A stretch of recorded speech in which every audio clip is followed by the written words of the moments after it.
آج انشاءاللہ تعالی ہم سورۃ البقرہ کی آیت نمبر 190 سے لے کر 193 تک پڑھتے ہیں اور ان آیات کو سمجھنے کی کوشش کرتے ہیں۔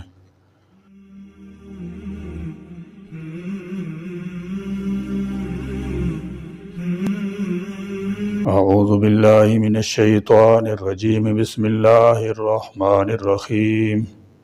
وَقَاتِلُوا فِي سَبِيلِ اللَّهِ الَّذِينَ يُقَاتِلُونَكُمْ وَلَا تَعْتَدُوا إِنَّ اللَّهَ لَا يُحِبُّ الْمُعْتَدِينَ وَاقْتُلُوهُمْ حَيْثُ ثَقِفْتُمُوهُمْ وَأَخْرِجُوهُمْ مِنْ حَيْثُ أَخْرَجُوكُمْ وَالْفِتْنَةُ أَشَدُّ مِنَ الْقَتْلِ وَلَا تُقَاتِلُوهُمْ عِندَ الْمَسْجِدِ الْحَرَامِ حَتَّى يُقَاتِلُوكُمْ فِيهِ فَإِنْ قَاتَلُوكُمْ فَاقْتُلُوهُمْ كَذَلِكَ جَزَاءُ الْكَافِرِينَ فَإِنِ انْتَهَوْا فَإِنَّ اللَّهَ غَفُورٌ رَحِيمٌ وَقَاتِلُوهُمْ حَتَّى لَا تَكُونَ فِتْنَةٌ وَيَكُونَ الدِّينُ لِلَّهِ فَإِنِ انْتَهَوْا فَلَا عُدْوَانَ إِلَّا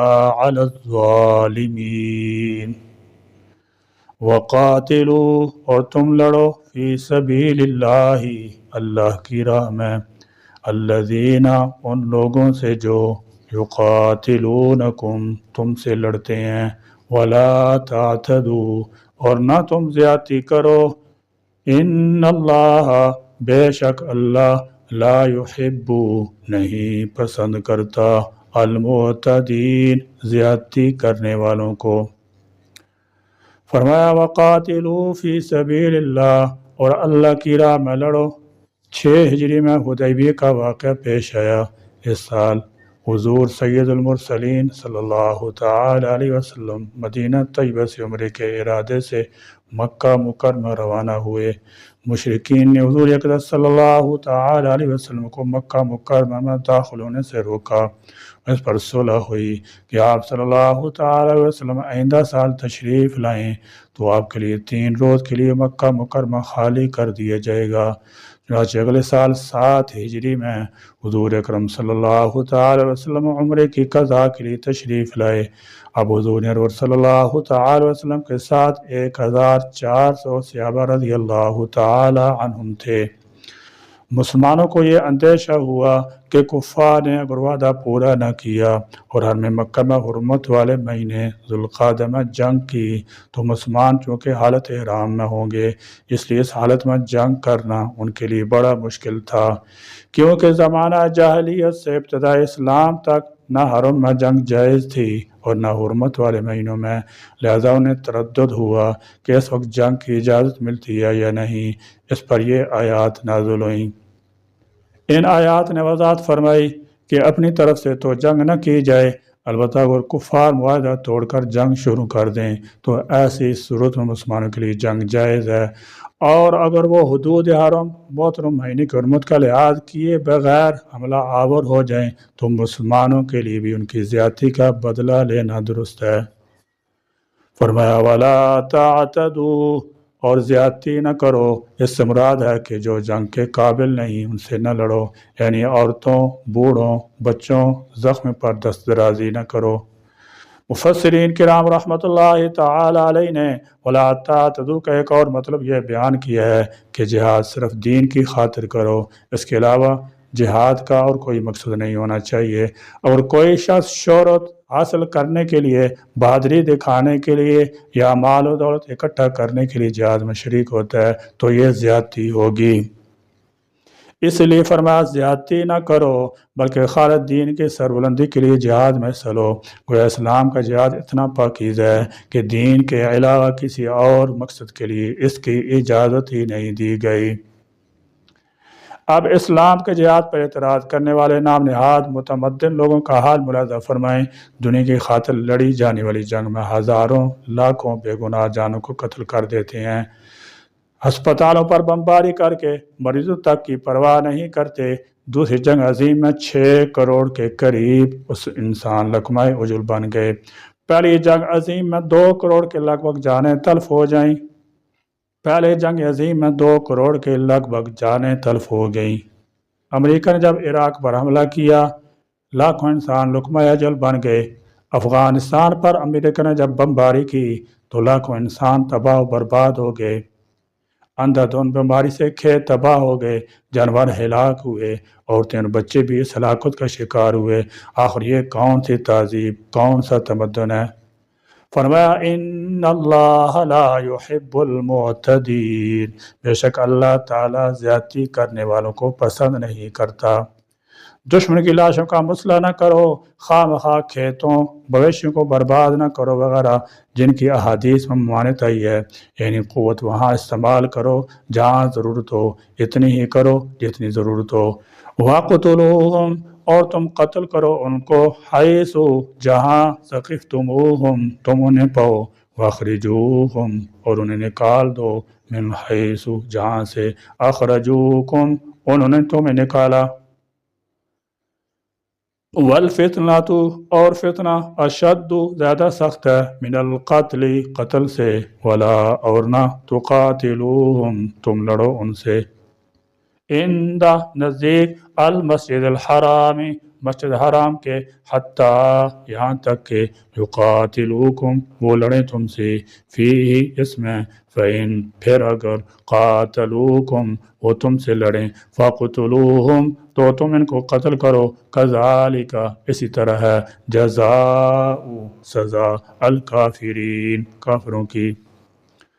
فرمایا وَاقْتُلُوهُمْ اور انہیں قتل کرو۔ آیت مبارکہ میں اوپر بیان کیے گئے سیاق و سباق میں فرمایا گیا کہ چونکہ کافروں نے تمہیں مکہ مکرمہ سے بے دخل کیا تھا اور اب بھی تمہارے ساتھ آمادہ قتال ہیں، تو تمہیں دوران جہاد ان سے لڑنے، انہیں قتل کرنے، انہیں مکہ مکرمہ سے نکالنے کی اجازت ہے جہاں سے انہوں نے تمہیں نکالا تھا۔ چنانچہ فتح مکہ کے موقع پر اسلام قبول نہ کرنے والوں کو مکہ مکرمہ سے نکال دیا گیا۔ یہ بھی بتایا گیا کہ ان کے قتل کا حکم ان کے جرم سے زیادہ بڑا نہیں، کیونکہ وہ لوگ فتنہ برپا کرنے والے ہیں، اور ان کا فتنہ شرک ہے یا مسلمانوں کو مکہ مکرمہ سے نکالنا، تو ان کا فتنہ ان کو قتل کرنے سے بھی بڑھ کر ہے۔ فتنہ کا لفظ عربی زبان میں بڑے وسیع مفہوم اور کئی معنوں میں استعمال ہوتا ہے، مثلا مشرکین مکہ کا بیت اللہ کا متولی ہونا، بیت اللہ میں بت رکھنا، مسلمانوں کو بیت اللہ میں نماز ادا کرنے، حتیٰ کہ داخل ہونے سے روکنا، یہ سب فتنہ کے کام ہیں۔ کوئی یہاں فتنہ سے مراد مشرکین مکہ کی ہر وہ حرکت ہے جو انہوں نے دین اسلام کو روکنے کی خاطر کی تھی، مثلا مسلمانوں پر ظلموں سے تم جبر و استبداد، انہیں دوبارہ کفر پر مجبور کرنا، اگر وہ ہجرت کر جائیں تو ان کا پیچھا نہ چھوڑنا، اور بعد میں ان کے اموال و جائیداد کو غصب کر لینا وغیرہ وغیرہ۔ یہی سب باتیں فتنہ میں شامل ہیں۔ ایسی تمام باتوں کے سد باب کے لیے جہاد کرنا ضروری قرار دیا گیا۔ یہ حکم مشرکین مکہ کے بارے میں ہے کہ ایک تو انہوں نے مسلمانوں کو بے گھر کر دیا تھا، دوسرے مسلمانوں کے خلاف مسلسل جنگ کی تدبیریں کر رہے ہیں۔ بدر اور احزاب تینوں جنگوں میں جارحیت انہی کی طرف سے ہوئی، اس لیے تم بھی ان سے جنگ کرو، جیسے انہوں نے تم کو مکہ سے نکال دیا ہے تم بھی ان کو مکہ سے بے دخل کر دو۔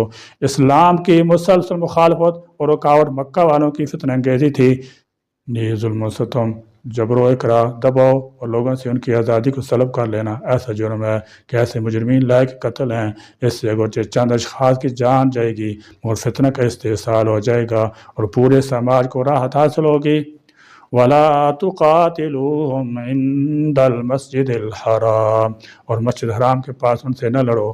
مسجد حرام شریف کے ارد گرد کئی کلومیٹر علاقہ حرم کہلاتا ہے۔ حرم کی حدود مسلمانوں کو لڑنے سے منع کر دیا گیا کیونکہ یہ حرم کی حرمت کے خلاف ہے، لیکن اگر کفار ہی وہاں مسلمانوں سے جنگ کی ابتدا کریں تو انہیں جواب دینے کے لیے وہاں بھی ان سے لڑنے اور انہیں قتل کرنے کی اجازت ہے۔ حرم کا احترام عرب بھی کرتے تھے اور اسلام نے بھی اس کو برقرار رکھا، اس لیے فرمایا گیا کہ حرم میں تمہاری طرف سے جنگ کی ابتدا نہ ہونی چاہیے۔ ہاں اگر وہ حملہ کریں تو پھر مدافعانہ جنگ میں کوئی قباحت نہیں، کیونکہ اس کے سوا چارہ نہیں۔ البتہ اگر وہ کفر سے باز آ جائیں تو اللہ تعالیٰ اپنے فضل و کرم سے معاف فرما دے گا کہ اسلام تمام گناہ کو ختم کر دیتا ہے۔ فَإِن پھر اگر انتہوا وہ باز آ جائیں، فَإِنَّ اللَّهَ تو بلا شبہ اللہ، غفور بہت زیادہ بخشنے والا، رحیم نہایت رحم کرنے والا ہے۔ فرمایا فَإِنِ انتہوا اور اگر وہ لڑائی سے باز آ جائیں اور صلح کر لیں تو لڑائی کو طول دینے کی ضرورت نہیں، اور اگر وہ ایمان قبول کر لیں تو معاملہ بالکل ہی صاف ہو گیا۔ فَإِنَّ اللَّهَ غَفُورٌ رَحِيمٌ، اللہ تعالیٰ بخشنے والا مہربان ہے، ان کے تمام سب کا گناہ معاف ہو جائیں گے۔ مسلمانوں کے مسئلہ جہاد پر بعض بے دین قسم لوگ خصوصاً عیسائیوں نے اعتراض کیا کہ لوگوں کو تلوار کے ذریعے مرعوب کر کے دین میں داخل کرنا کہاں کا انصاف ہے۔ تاہم اگر تعصب کی عینک اتار کر دیکھا جائے تو محسوس ہوگا کہ جہاد کا حکم فطرت کے عین مطابق ہے، بلکہ بعض اوقات یہ لازم ہو جاتا ہے جب دنیا میں فتنہ و فساد کا بازار گرم ہو جائے، کسی کی جان و مال محفوظ نہ رہے، تو پھر ایسے لوگوں کے خلاف جہاد فرض ہو جاتا ہے۔ اور دنیا کے متمدن لوگ اس بات کو تسلیم کرتے ہیں کہ عوام کی جان و مال اور عزت و آبرو کی حفاظت ہونی چاہیے، تو پھر انہیں فلسفہ جہاد کو تسلیم کرنا پڑے گا، کیونکہ اس کے بغیر ظلم و ستم کی بے حکمی ممکن ہی نہیں۔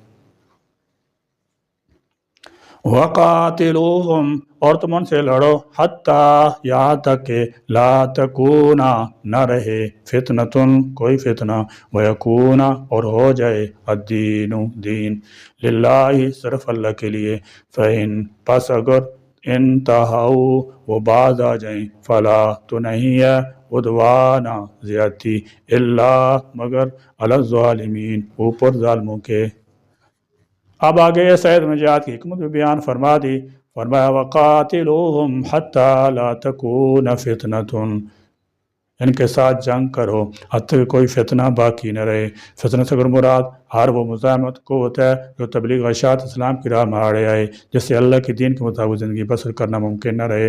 اس سے معلوم ہوا کہ اسلام صرف مدافعانہ جنگ کا قائل نہیں، بلکہ اسلام کے اشاعت میں جو قوت رکاوٹ بنے اس سے جارحانہ جنگ کرنا ضروری ہے تاکہ ایسی رکاوٹیں ختم ہو جائیں اور اللہ کا دین غالب ہو۔ البتہ جو لوگ اپنی شرارتوں سے باز آ جائیں، جزیہ دینا قبول کر لیں، ان پر تمہیں ہاتھ نہ اٹھانا چاہیے۔ اس کا یہ مطلب ہرگز نہیں کہ وہ اپنے عقائد یا دین و مذہب سے مجبور ہو کر اسلام قبول کر لیں، کیونکہ اسلام قبول کرنے کے لیے کس کو مجبور نہیں کیا جا سکتا۔ یہاں یہ بات سمجھنے کی ہے کہ جہاد کا اصل مقصد کسی کو اسلام پر مجبور کرنا نہیں ہے۔ یہی وجہ ہے کہ عام حالات میں کچھ شخص کفر پر اصرار کرے تب بھی جزیے کے ذریعے اسلامی حکومت قوانین کی اطاعت کر کے اپنے مذہب پر قائم رہ سکتا ہے۔ لیکن جزیرہ عرب کا حکم مختلف ہے۔ یہ وہ ملک ہے جہاں رسول کریم صلی اللہ تعالی علیہ وسلم براہ راست بھیجا گیا اور جہاں کے لوگوں نے حضرت صلی اللہ تعالی وسلم معجزات اپنی آنکھوں سے دیکھے اور آپ صلی اللہ تعالی وسلم کی تعلیمات براہ راست سنی۔ ایسے لوگ اگر ایمان نہ لائیں تو پچھلے انبیاء علیہ السلام کے زمانوں میں انہیں عذاب عام کے ذریعے ہلاک کیا گیا۔ حضرت صلی اللہ تعالی وسلم کے زمانے میں عذاب عام موقوف فرما دیا گیا، لیکن یہ حکم دیا گیا کہ جزیرہ عرب میں کوئی کافر مستقل شہری کی حیثیت میں نہیں رہ سکتا۔ یہاں اس کے لیے تین ہی راستے ہیں، یا اسلام لائے، یا جزیرہ عرب سے باہر چلا جائے، یا جنگ میں قتل ہو جائے۔ بہرحال جہاد کی اصل غرض و غایت بھی یہ ہے کہ دنیا سے فتنہ و فساد، جنگ و جدل، بد امنی، بد نظمی اور کفر شرک کا کم کر دیا جائے تاکہ غلبہ اسلام کے راستے میں کوئی رکاوٹ کھڑی نہ ہو۔